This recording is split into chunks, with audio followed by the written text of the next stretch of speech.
Hoy es Sukkot del año 5784, el primer día, ¿cierto?, de esta gran festividad. Ayer iniciamos y hoy continuamos con el primer día. Sukkot está marcada por una orden primordial, que es vivir en una sukkah, la cual, ¿cierto?, es una construcción similar a una cabaña al aire libre, como una tienda, ¿cierto?, al aire libre. En la sukkah se come y algunos también duermen en la sukkah. La sukkah está destinada, de hecho, a ser el lugar para vivir en las vacaciones. ¿Por qué? Porque en esta época, ¿cierto? En Israel hay vacaciones. En esa zona ya es, ¿cierto?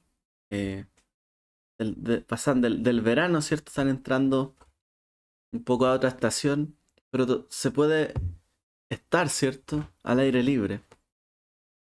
Sukkot también marca un cambio de receptividad o un cambio de humor, por así decirlo, respecto de las festividades durante este mes de Tishrei, ¿cierto? Primero pasamos por Yom Teruah, el día de la trompeta o Rosh Hashanah, y luego Yom Kippur o Yom Kippurim, el día de la expiación, que son fiestas muy solemnes. Pero después de estas dos fiestas solemnes, donde se oye el shofar, hay muchos sacrificios, muchas oraciones, nos recuerda, ¿cierto?, un juicio, viene Sukkot, que es una época en la que debemos regocijarnos. El rabino Chaim Yosef David Azulay escribió que esta yuxtaposición de las festividades tiene un significado, es decir, esta continuidad, ¿cierto? El hecho de que una venga después de la otra, representa algo durante Sukkot. Nos trasladamos de una vivienda temporal, o sea, a una vivienda temporal al aire libre. Esto nos da un mensaje, ¿cierto?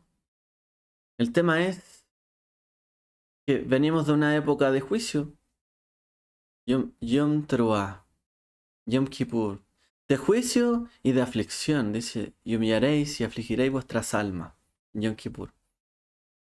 Pero todo eso, todo ese sufrimiento, toda esa aflicción es temporal, no va a ser para siempre, va a ser un instante, va a ser un momento, pero es temporal y Sukkot nos recuerda eso, que es temporal. Las cosas son temporales. Viene luego la alegría, viene luego el vivir así, al aire libre, cambiando cierto entorno, recordando que este mundo es temporal. Así como los hijos de Israel pasaron por el desierto y vivieron en el desierto temporalmente. Así que este movimiento, ¿cierto?, de una fiesta a otra, eh, nos lleva a pensar sobre los asuntos espirituales primordiales en nuestra vida. Nos hemos dedicado a servir a Dios en lugar de nuestras pasiones durante estos días. Hemos pedido perdón por la búsqueda de nuestro propio bien terrenal, material y quizá eh, sencillamente algún vicio, ¿cierto? Quizá algún pecado, etcétera. Pero Sucano resalta todo eso que acabamos de... La Sucano resalta todo eso que acabamos de experimentar. Pero que todo eso es temporal. Al igual que nuestra morada en la Sucá es temporal, eso también fue temporal. Podemos pasar de un momento de delitos, pecados, a un momento de alegría de un día para otro. Sí, Sukkot es la respuesta de que sí puede pasar eso. A lo mejor hay unos días que pasan, son 5 días, pero de un momento para otro ya puede haber alegría, después de la tristeza, y rápidamente. Todo es temporal, el sufrimiento, el dolor. Ya nos está dando eh, una inyección, ¿cierto?, de refuerzo para que después de que los tiempos difíciles han pasado, podamos, ¿cierto?, proseguir y perseguir nuestro crecimiento espiritual. Tenemos, ¿cierto? Hemos pasado ya, eso quedó atrás. Ahora sigamos creciendo, sigamos siendo, ¿cierto? Pasando esos momentos difíciles ahora con alegría y creciendo, avanzando. Entonces, a la medida que nos podemos sentar, ¿cierto? O estar en una azúcar, tenemos que enfatizarnos en hacer lo correcto. Recordándonos también cuál es nuestra meta. Este mundo es pasajero. Yeshua dijo, no te pido que los saques del mundo, pero sí que los guardes. El Eterno nos guarda en este mundo. No nos saca todavía del mundo, pero en algún momento vendrá el mundo venidero. Y para allá apuntamos, ¿cierto? Y eso es lo que estamos esperando cuando Dios resida en medio nuestro y nosotros residamos en medio de Él. La Sukkah tiene también otra importancia. Como dice la Torah, observará la fiesta de Sukkot 7 días, después de haber recogido tu grano y tu vino. Entonces, ¿por qué festejamos Sukkot durante la fiesta de la cosecha o durante un tiempo de la cosecha? Después de haber recogido tu grano y tu vino, dice. Bueno, aquí está otra clave. Dice el Levítico, para que vuestras generaciones sepan que hice habitar al pueblo de Israel en cabañas, cuando los saqué de la tierra de Egipto. Es decir, cuando nos sentamos en la Sukkah, debemos recordar cómo el Eterno brindó refugio a Israel durante 40 años después de haber dejado Egipto. Y no tenían una tierra propia, tuvieron que vagar y pedirle al Eterno su protección. Y en la medida que nosotros cosechamos las cosechas, o bueno, recogemos las cosechas, podemos tender a perder de vista de que tenemos a Dios, que Él es el que nos está proporcionando todo a nosotros. Nos advierte del peligro, la misma Torá, cuando dice, no sea que cuando hayas comido y estés saciado, y hayas construido buenas casas, y hayas vivido allí, y cuando vuestras vacas y vuestros rebaños se multipliquen, y vuestra plata y vuestro oro se multipliquen, y todo lo que tenéis se multiplique, entonces vuestro corazón se enaltecerá, y olvidaréis al Señor vuestro Dios que os sacó de la tierra de Egipto, de la casa de esclavitud, que os guió por aquel desierto grande y temible, donde había serpientes venenosas, escorpiones, sequía, donde no había agua, que os sacó de la roca del pedernal, que os sacó el alimento en el desierto con maná, y que vuestros padres no habían conocido, para humillaros y probaros, para haceros bien al final, y decir en tu corazón, para que no digas en tu corazón, mi poder y la fuerza de mi mano es la que me han dado esta riqueza. Entonces, para asegurarnos de no llegar al punto de negar la providencia de Dios, su ashgajá, salimos al azúcar. Es decir, es época de cosecha, tu grano, tu vino, hay abundancia, hay mucho. Y en ese momento donde hay mucho, la Torah nos advierte. Cuidado, no vayas a hacer cosas que cuando estés en buenas casas, todo lo que tengas se te haya multiplicado, recojas tu grano, tu aceite, tu mosto, recojas todo y te llenes. No vayas a decir en tu corazón, mi mano y mi poder es lo que me han dado todo esto. Para asegurarnos de esto, luego de recoger la cosecha, salimos al azúcar, recordándonos así que Dios es el que proveyó para aquellos que vivían en el desierto y que no tenían de hecho nada, que moraban en un tipo de azúcar. Así también nos proveyó a nosotros con nuestra cosecha. O sea, el mismo Dios que proveyó el pueblo de Israel, sin tener ellos, ¿cierto?, que plantar o que sembrar, les dio maná del cielo, los sostuvo 40 años, es el Dios que ahora también me está bendiciendo a mí. Y no es solo por el esfuerzo mío, de mi propia mano. Es decir, es un momento de dar un paso atrás y recordar quién realmente nos mantiene. Para que no perdamos de la vista, ¿cierto?, la fuente de nuestro sustento.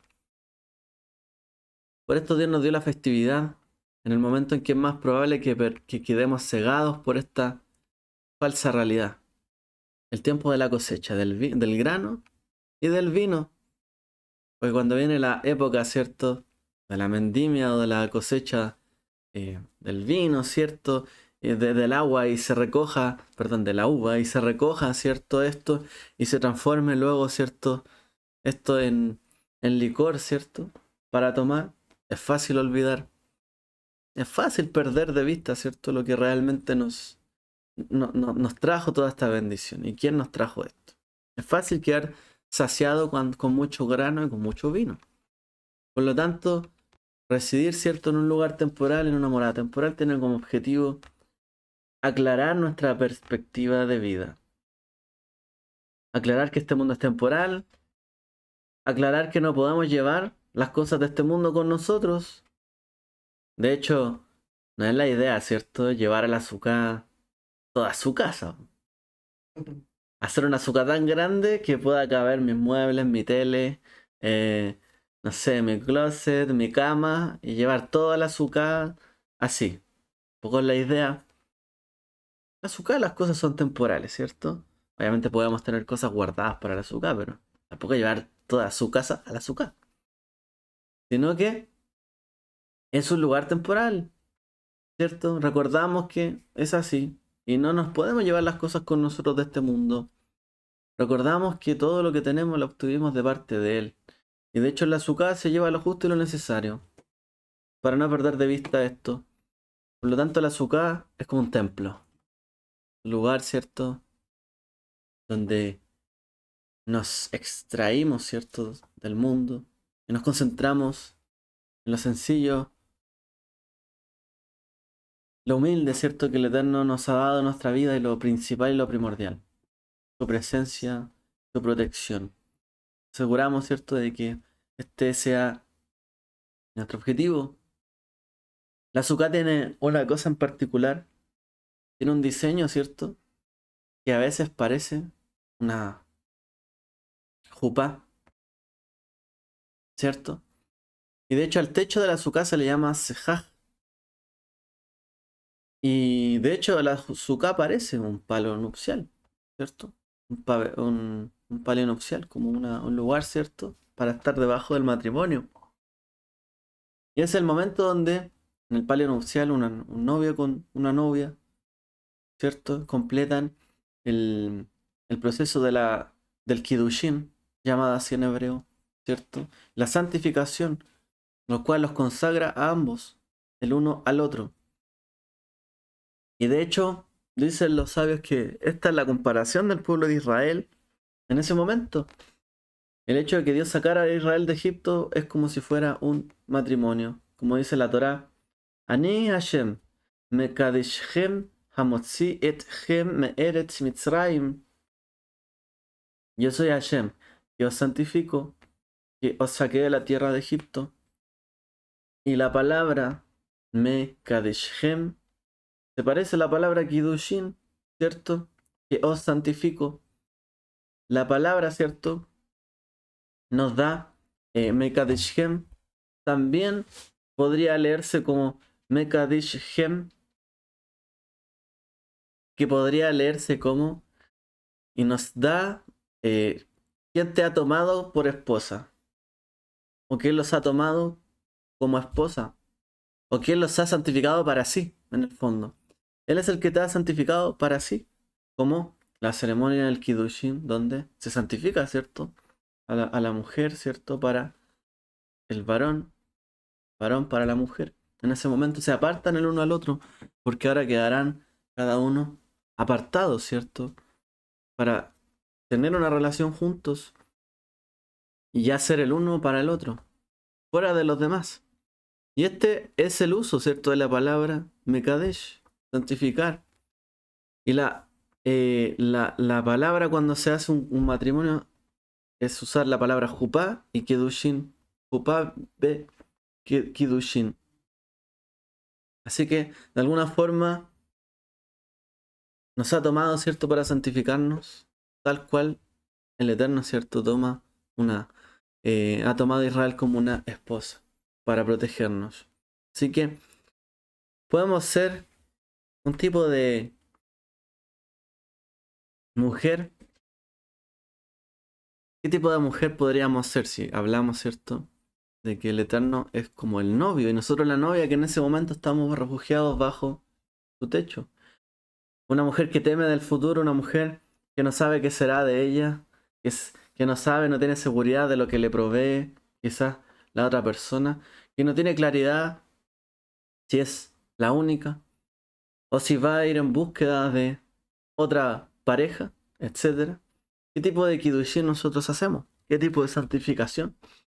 El Eterno apartó a su pueblo Israel solo para sí, para protegerlo, para amarlo, para amarla, ¿cierto? Israel, protegerla y ser uno solo.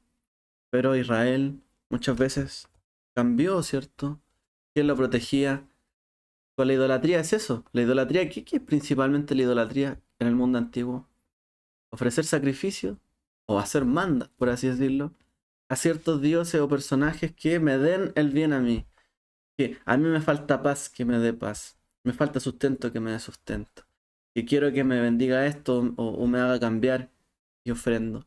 Realmente es decir, Dios no es suficiente para mí. Esa era la idolatría en el mundo antiguo, lo que se conoce como los muchos dioses.